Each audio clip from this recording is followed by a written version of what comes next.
Ako si Maria at ito ang aking kwento.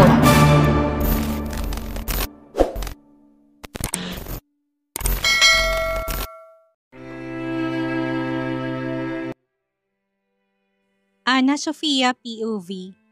Mabilis naman akong bumalik sa room ni Yaya dahil ayaw ko naman na sa paglabas ulit ni Ninong ay nandito ako. Mas okay na wala na ako para naman hindi na niya ako maabutan dito sa room niya. Oh, bakit pawis na pawis ka? Mainit ba? Tanong sa akin ni Yaya. Po, hindi po, sagot ko sa kanya. Bakit pawis na pawis ka? Tanong niya sa akin. Kakatapos ko lang pong maghilamos, Yaya. Hindi nga. Halatang inaasar pa niya ako. Yaya, ang kulit mo rin. May nangyari sigo. Wala po ah. Ang defensive mo anak. Natatawa na sabi niya sa akin.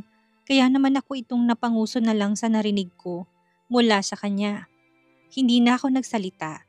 Humiga na lang ako sa kama, tinintay ko na tumabi sa akin si Yaya. Ilang sandali ay humiga na siya. Anak, hindi ako makapaniwala na sobrang bilis lang talaga ng mga araw. Sabi niya sa akin. Bakit naman po Yaya? Kasi noon, ang cute-cute mo pa. Ngayon, ang ganda-ganda mo na at may asawa ka na. Parang kailan lang pero ang saya lang. Masaya ako na alam ko na may taong nandyan para sa'yo kapag wala ako. Sagot niya sa akin. Yaya, huwag kang nga magsalita ng ganyan. Parang ayaw mo nang bumalik sa akin. Sabi ko sa kanya at nagsimula ng manubig ang mga mata ko. Bakit ka ba umiiyak? Kasi parang sinasabi mo na hindi ka na babalik. Umiiyak na sagot ko sa kanya. Babalik ako. Sino bang nagsabing hindi? May asawa ka na pero iyakin ka pa rin. Sabi niya sa akin. Kasi naman pinapaiyak mo ko. Hindi naman kita pinapaiyak. Ikaw lang tong iyakin. Sabi niya sa akin. Mahal na mahal kita, Yaya. Lagi mong tatandaan.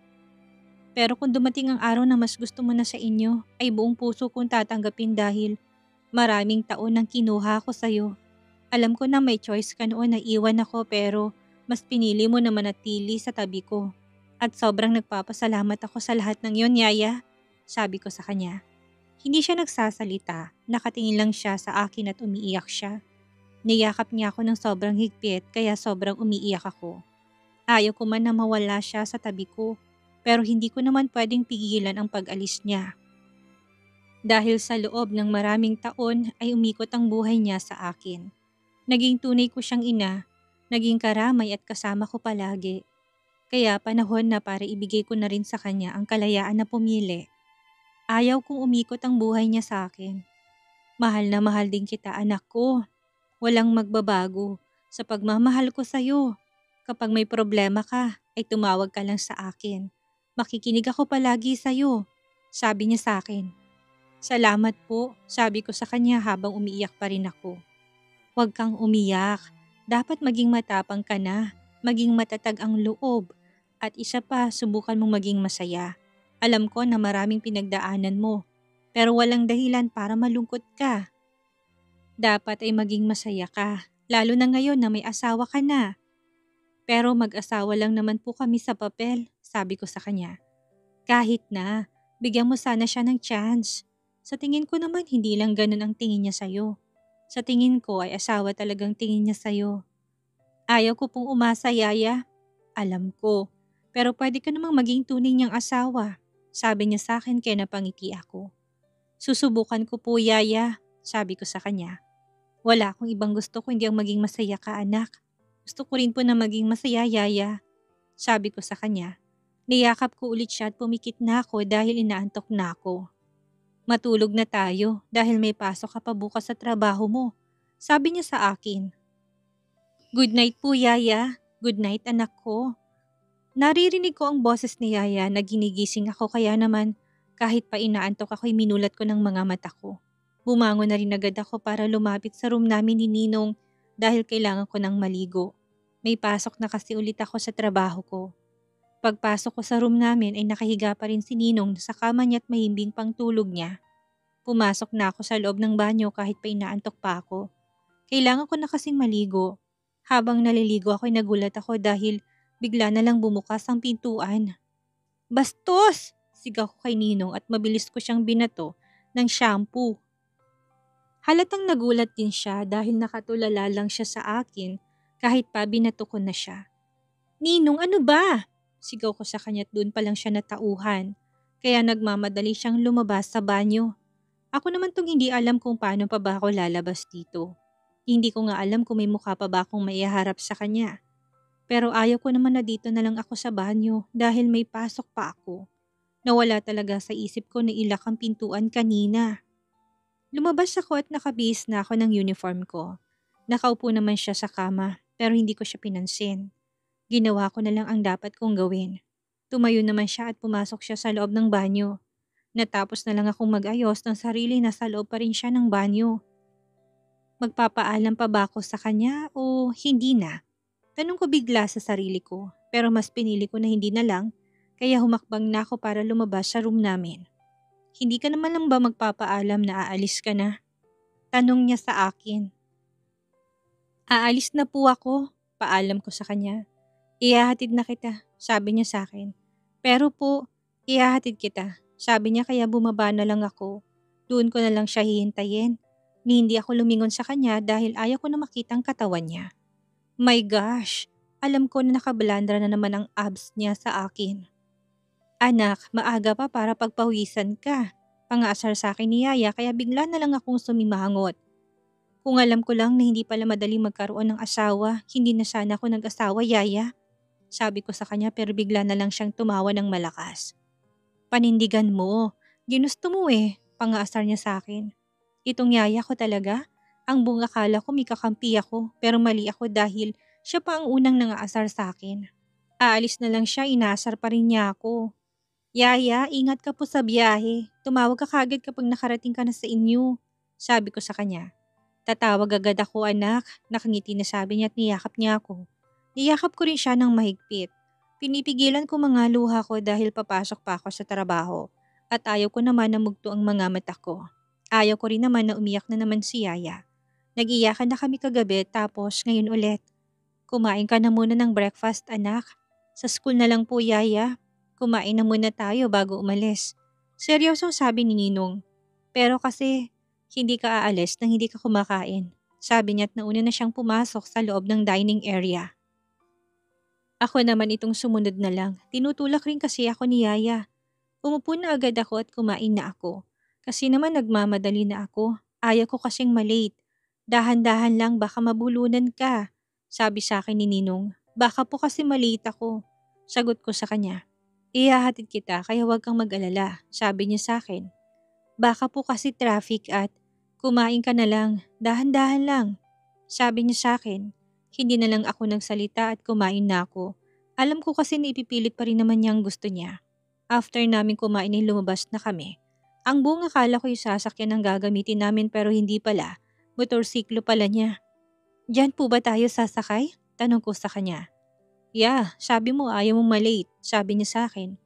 "Opo, pero kasi hindi ko na natapos ang sasabihin ko dahil sinuot niya na sa akin ng helmet." Sumakay na rin siya sa motor niya at lumingon siya sa akin. Nahalatang hinihintay niya ako. "What are you waiting for? Akala ko ba late ka na?" Ayaw kong tapusin niyang sasabihin niya kaya naman sumakay na ako sa motor niya. Hindi ko alam kung hahawak ba ako sa kanya pero nagulat na lang ako dahil kinuha niyang dalawa kong kamay at pinayakap niya ako sa kanya. Ako naman tong nagulat sa ginawa niya. "Kumapit ka ng mabuti," sabi niya sa akin at bigla na lang niyang pinatakbo ang motorsiklo niya. Dahil ayaw ko rin naman na mahulog kaya yumakap ako sa kanya.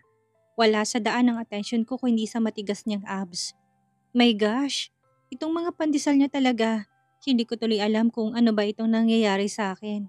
Dati naman wala akong pakialam sa ganitong mga bagay. "We're here."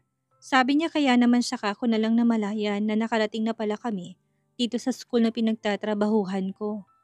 "Salamat po sa paghatid," sabi ko sa kanya. "Susunduin kita mamaya," sabi niya sa akin. "Wag na po, Ninong," sabi ko sa kanya. "Susunduin kita," sabi niya at hindi na ako nagsalita pa dahil ang seryoso naman ng boses niya. Naglakad na ako papasok sa loob ng school. Hindi na ako lumingon sa kanya. Alam ko naman kasi na aalis rin siya. Habang naglalakad ako ay may bigla na lang bumati sa akin. Good morning! Nakangiting bati sa akin ng co-teacher ko na si Jake. Good morning! Nakangiti na bati ko sa kanya. Boyfriend mo ba yung naghatid sa'yo? Tanong niya. Hindi, sagot ko sa kanya. Akala ko boyfriend mo. Nakangiti pa rin siya. Sige, mauna na ako sa'yo. Sabi ko't lumiko na ako papunta sa classroom ko. Ayaw ko namang sabihin sa kanya na asawa ko. Mas mabuti na wala silang alam sa mga nangyayari sa akin. Mas okay nang ganito. Mas payapang buhay ko. Good morning, Teacher Pretty. Bati sa akin ng mga students ko kaya napangiti ako. Pero nagulat ako dahil bigla na lang silang nagbigay sa akin ng mga bulaklak. Anong meron? Alam po kasi namin na malungkot ka, teacher.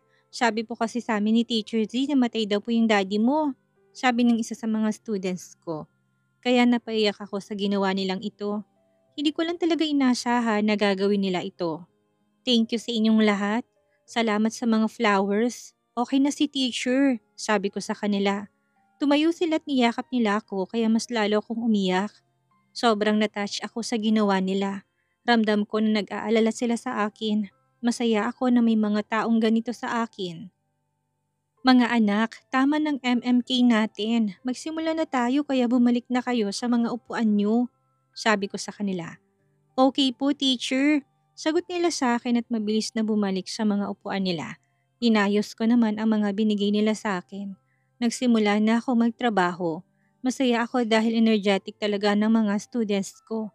Natutuwa ako dahil walang nagpasaway sa akin ngayon. Talagang nakikinig sila sa akin. Natapos na lang ang class namin ay ang babait talaga nila.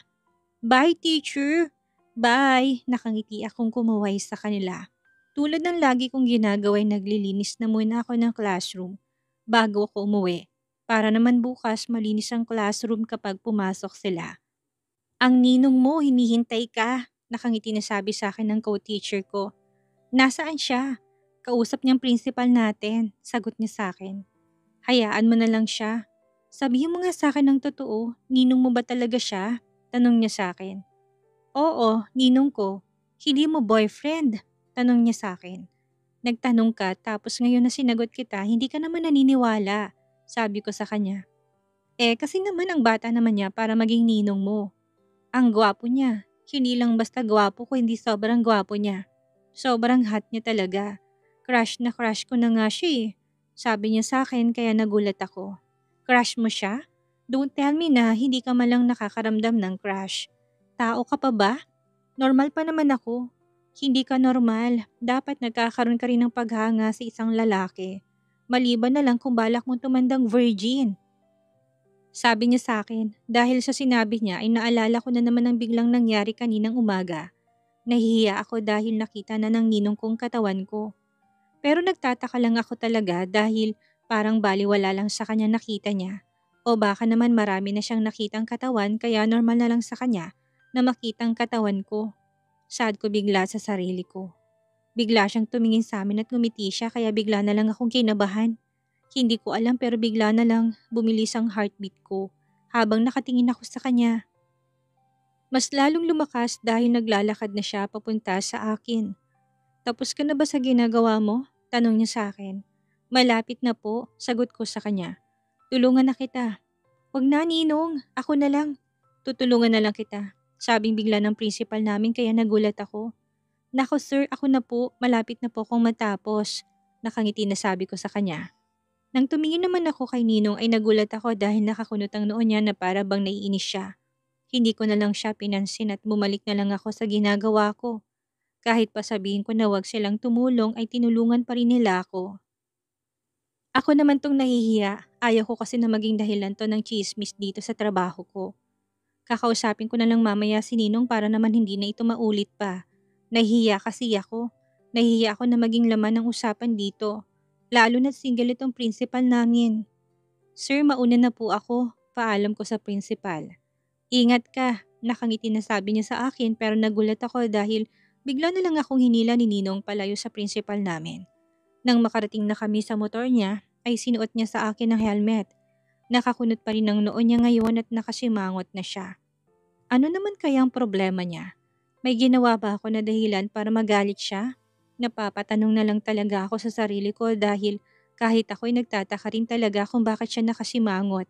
Kanina lang nakangiti siya pero bigla siyang nagbago.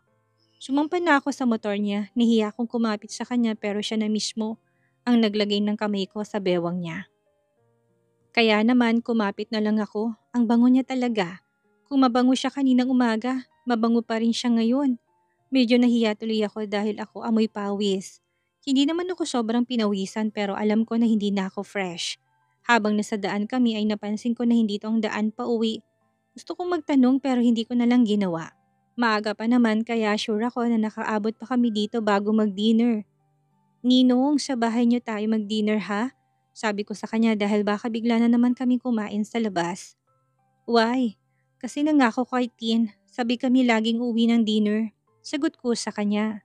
Okay, sabi niya, dumaan kami sa isang bake shop. Bumili siya ng cake at cupcakes. Sa tingin ko para to kay Tin. Natuwa naman ako dahil naalala niyang anak niya. Sa totoo lang kahit na hindi ko maintindihan itong ninong ko ay masasabi ko na mabuting tao siya. Mabuti siya dahil nakikita ko na anak ang tingin niya kay Tin. Umuwi rin kami agad after naming bumili ng mga cakes. Teacher Mommy! Nagulat ako sa bagong tawag sa akin ni Tin. Kamustang school mo? Tanong ko sa kanya. Okay na okay po. Sinabi ko sa kanila na may mommy na ako. Sinabi ko sa kanila na teacher din ang mami ko. Ang ganda ng ngiti niya habang sinasabi niya ito sa akin. Talaga? Ano naman ang sabi nila? Ang sabi po nila ay gusto ka po nilang makita. Nakangiti na sagot niya sa akin. Gusto ko rin makilalang mga friends mo. Nakangiti na sabi ko sa kanya. Mas excited ka pa yata na makitang mommy mo kaysa sa akin. Bigla na lang nagsalita si Ninong. Sorry po daddy. Baka po kasi makalimutan ko kaya sinabi ko na po ngayon kay mommy. I'm just kidding. For you baby. Natatawa na sabi ni Ninong at binigay niya ng pasalubong niya sa anak niya. Thank you po daddy. Say thank you sa mommy mo dahil siyang bumili nito. Sabi niya kay Tin kaya nagulat ako. Thank you mommy. Masayang sabi ni Tin habang ako naman ay nakatingin lang kay Ninong na palayo sa amin. Umakyat na siya sa itaas. You're welcome baby. Akyat na muna ako ha. Paalam ko sa kanya. Okay po mami. Dito na lang po muna ako tapos ko na rin po kasi mga assignments ko. Sabi niya sa akin. Good job baby. Palambing na sabi ko bago ako umakyat sa hagdan para pumunta na sa room namin. Bago ko pumasok ay napatingin ako sa pintuan kung saan ang room ni Yaya. Kanina pa siya umalis kaya bigla ako nakaramdam ng lungkot. Naalala ko kasi na ako na lang mag-isa dito. Huminga na lang ako ng malalim bago ako pumasok sa loob. Pagpasok ko'y naabutan ko si Ninong na nagbibihis. Kaya naman tumalikod na muna ako. Ayaw ko rin naman kasing panoorin siya habang nagbibihis siya. Baka sabihin pa niya na pinagmamasdan ko siya. Bakit ka nakatalikod? Ayaw mo bang makita ang katawan ko? Maganda naman ang katawan ko ah. Parang katawan mo, maganda rin. Alam ko na nagbibiro lang siya pero ayaw ko sa biro niya. Ninong ang bastos ng bibig mo, saway ko sa kanya pero tumawa lang siya. Nagsasabi lang ako ng totoo. Nakalimutan ko lang na ilak kaninang pintuan. Hindi na yun mangyayari ulit. Sabi ko sa kanya, are you sure? Tanong niya pa sa akin. Alam ko naman na normal lang sa'yong makakita ng katawan ng babae. Pero wag mo kong itulad sa kanila. Nainis na sabi ko at pumasok na ako sa banyo para magpalit ng damit. Sa totoo lang nakakainis siya. Nahihiya na nga ako sa nangyari tapos parang ginagawa niya lang na biro. Paglabas ko sa banyo ay nakaupo siya sa swivel chair niya. Ako naman ay lumapit na rin sa working table ko para magtrabaho. May mga gagawin kasi ako na para sa lessons ko bukas. Gusto ko kasi na ganadong mga students ko kaya naman nag-e-effort talaga ako palagi para sa kanila. Kasi sa age nila na 6 years old ay talagang may mga times na tinatamad silang pumasok sa school. Hinayaan ko na lang ang asawa ko, ang ninong ko. Bahala na siya dahil ako naman ay magtatrabaho na rin. Tumigil lang ako dahil tinawag na kami ni Tin, nakakain na raw kami. Ak mga hawakan ni Ninong ang kamay ko ay mas nauna na akong naglakad kaysa sa kanya. Nang makarating na kami sa dining area ay tahimik lang ako. At kahit siya tahimik lang din. Si Tin lang ang nagsasalita at nagkukwento sa akin. After namin kumain ay sinamahan ko si Tin sa room niya. I read story at ilang minuto lang nakatulog na kaagad siya. Ang himbing na kaagad ng tulog niya. Ayaw ko naman na bumalik ako sa room namin. Pagpasok ko may hawak siyang baso at umiinom siya ng alak. Nakatayo siya sa may balcony. Ako naman ay ginawa ng dapat kong gawin dahil matutulog na ako. Tumigil ka na sa trabaho mo. Bigla niyang sabi sa akin na ikinagulat ko.